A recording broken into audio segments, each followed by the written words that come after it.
علم النفس الإيجابي أثبت إن أول كام ثانية بعد أي موقف هي دي اللي بتحدد رد فعلك اتجاه الموقف، مش الموقف نفسه.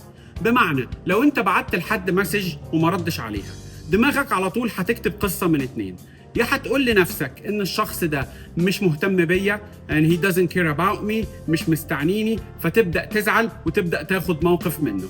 أو القصة التانية اللي دماغك هتكتبها إنك هتقول لنفسك بكل بساطة إن الشخص ده مشغول، ما ردش، ما شافش المسج، ولما يفضى هيبقى يكلمني.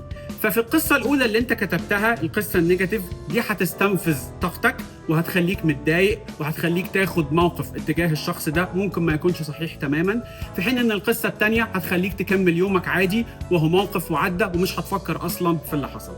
فلو أخدنا بالنا إن الموقف هنا ثابت والموقف هنا ذا سيم، بس اللي اتغير إيه هنا؟ القصة هي اللي اتغيرت، والقصة دي أنت اللي كتبتها، القصة دي في دماغك أنت in your mindset.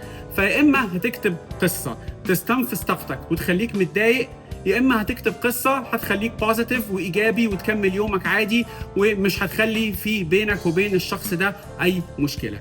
فلازم ناخد بالنا، لأن الكام ثانية اللي بعد أي موقف هي دي اللي بيترتب عليها رد فعلنا وإحساسنا بالموقف ده هتبقى عاملة إزاي.